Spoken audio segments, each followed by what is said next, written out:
Hello வணக்கம், இது உங்கள் சிவி ஜோன். சொல்லணும் எப்படி இருக்கீங்க? இப்போ பார்த்தீங்கன்னா சம்பவம் நடந்துகிட்டே இருக்குது லைவில். அதாவது இந்த காலையில் மார்னிங் ஆக்டிவிட்டி டாஸ்க் வந்து கொடுத்துட்டாங்க பிக் பாஸ். கொடுத்த உடனே என்ன பண்ணிட்டாங்க, எல்லாரும் மாறி மாறி அடிச்சிக்கிறாங்க. பவித்ரா முத்துக்குமாரை தாக்கி பெருசாக வந்துடலாம், இதுக்கப்புறம் நான் பாரு டாப் 5 வந்துடுவேன்னு சொல்லிட்டு ஏதோ முயற்சி பண்ணுறாங்க. ஆனால் அங்கேயே வந்து முடிச்சு விட்டார் நம்ம முத்துக்குமாரன்.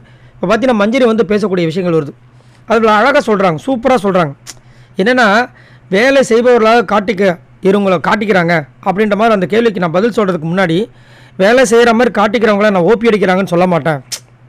அவங்க செய்கிறத காமிச்சிக்கிறாங்க, அதனால் அவங்க ஓபி அடிக்கிறது அர்த்தம் கிடையாதுன்னு சொல்லிட்டு, ஒரு வேலை செஞ்சுட்டு அதை நான் வேலை செஞ்சுட்டேன்னு காமிக்கிற நபராக இருக்கிறத வந்து நான் சௌந்தர்யாவை சொல்கிறேன். இப்போ ப்ரொமோவில் பார்த்தீங்கன்னா பயங்கரமாக என்னமோ அவங்க வந்துட்டு சௌந்தர்யாவை பயங்கரமாக தாக்க நபர் காமிச்சாங்க. அப்படிலாம் சொல்ல அவங்க இந்த மாதிரி சௌந்தர்யா காமிக்கிறா, நான் பண்ணிட்டேன் பாருங்கள், அதை மாதிரி நீங்களும் பண்ணுங்கன்ற மாதிரி அவங்க காமிக்கிறாங்கன்ற ஒரு பாசிட்டிவ் மாடலாக சொன்னாங்க. அதுக்கு ஆப்போசிட்டில் சௌந்தர்யா பண்ணுற விஷயங்களை பார்க்கும்போது, நீ எல்லாம் ஒரு ஆள், நீ எல்லாம் சொல்கிற நிலைமைக்கு நான் ஆகிட்டலான்ற மாதிரி பண்ணுறாங்க.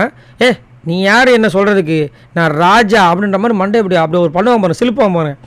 இதெல்லாம் என்ன ஆட்டிடியூட்? ஆல்ரெடி விஜய் வந்துட்டு கூப்பிட்டு செம்ம கலாச்சிட்டாரு, இந்த மாதிரி பண்ணாதீங்கன்னு சொல்லிட்டாரு. வீடே வந்துட்டு ஒரு நாள் வச்சு செஞ்சுது. அப்புறமும் இந்த ஆட்டிடியூட் இது பண்ணுறாங்க. பக்கத்தில் ஜாக்லினுக்கு ஷாக் ஆகுது, ஏன் இவன் இதை பண்ணுறான் அப்படின்ட்டு. அங்கே ஒரு டாஸ்க் நடக்கும்போது இந்த மாதிரி பண்ணால் எவ்வளோ இரிட்டேட்டாக இருக்கும். திரும்ப அவங்க வந்து அடுத்தது வந்துட்டு எந்த வேலையும் செய்யாத நபரா அப்படின்றத யாரை சொல்லிங்கணும் போது அதுக்கு சூப்பராக ஒரு விஷயத்த சொல்கிறாங்க. என்னென்னா, இங்கே வந்து எல்லாருமே வேலை செஞ்சு தான் இருக்காங்க, யாருமே வேலை செய்யாமலாம் இல்லை. ஆனால் விசிபிளாக தெரியுது கிச்சன் டீம் மட்டும்தான். அந்த கிச்சன் டீமில் ஆளுங்க அப்பப்போ இருக்கிறதுனால, கேமராவில் பதிவாகிறதுனால அவங்க மட்டும் வேலை செய்கிற மாதிரி இருக்குது, மற்றவங்களும் வேலை செய்யாத மாதிரி இருக்குது.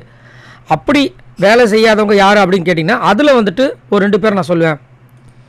அதில் பார்த்திங்கன்னா எனக்கு ராணுவ அந்த ஆனந்தியை வந்துட்டு நான் சொல்லுவேன். அவங்க வந்து செய்கிறாங்க, பட் அவங்க வந்து செய்கிற வேலையை வந்து காமிச்சிக்கலையோ அப்படின்ற மாதிரி எனக்கு தோணுச்சுன்ற மாதிரி பூசி மொழிகி. ஆனால் சூப்பராக ஒரு விஷயத்த பண்ணாங்க. ஆனால் என்னை கேட்டிங்கன்னா, ஆர்ஜி ஆனந்தி பெருசாக வேலை பண்ணாமல் இது வரைக்கும் பார்க்கல. கிச்சன் டீமில் இருந்ததாக சரித்திரமே கிடையாது. ராணுவம் அதே கதை தான், என்னத்தை சொல்ல. ஆனால் நீங்கள் உங்களோட கருத்தை சொல்லுங்கள். எப்பயுமே வந்து பார்த்திங்கன்னா, இந்த சௌந்தர்யா வந்துட்டு அவங்க வந்துட்டு அப்படியே போகிற போக்கில் வந்துட்டு நீ வந்து பொய்க்காரின்னு சொல்லிட்டு போகிறதோ, நீ ட்விஸ்ட்டு பண்ணுறேன்னு சொல்கிறதோ, நீ மண்டையை கழுவுறன்னு சொல்கிறதோ, பவித்ராவை கலாய்க்கிறது, முத்துக்குமரை கலாய்க்கிறது, மஞ்சரியை கலாய்க்கிறது, இப்படி வந்துட்டு ஒரு சில பேரை வந்து டார்கெட் பண்ணிட்டு போயிட்டே இருக்காங்க. அவங்க கேள்வி கேட்டாலும் அதுக்கு சரியான விளக்கம் கொடுக்கறதில்ல. அதே இது ஆப்போசிட்டில் ஒருத்தங்க வந்து இவங்களை சொல்லும்போது இவங்க கொடுக்குற ரியாக்ஷன் ரொம்ப கேவலமாக இருக்குது. அதை வந்துட்டு இன்ஃபேக்ட் ஆல்ரெடி விஜய் சேதுபதி அவர்கள் சொல்லிட்டார், இந்த மாதிரி பண்ணாதீங்க அப்படின்னு. இல்லை சார், அது வந்துருச்சு, நான் மாற்றிக்க ட்ரை பண்ணேன்னு சொல்லிட்டு ஒரு நாள் போய் ஓன்னு அழுதுருப்பாங்க. இப்போ திரும்பவும் அந்த ஆட்டிடியூட் காமிச்சா அது என்ன அர்த்தம்? ஸோ இதுக்கப்புறமும் இந்த மாதிரி பண்ணும்போது கண்டிப்பாக விஜய் சேதுபதி ஏற்கனவே காண்டில் இருக்கார். ஸோ இந்த வாரமும் அந்த அம்மாவை போட்டு வெளுக்க போகிறான்னு நினைக்கிறேன். ஸோ உங்களோட கருத்தை சொல்லுங்கள். ஏன் திரும்ப சௌந்தர்யா இந்த மாதிரி பண்ணிகிட்டு இருக்காங்க? மறக்காமல் கமெண்ட்ஸ் பண்ணுங்கள். பாய் நண்பர்களே.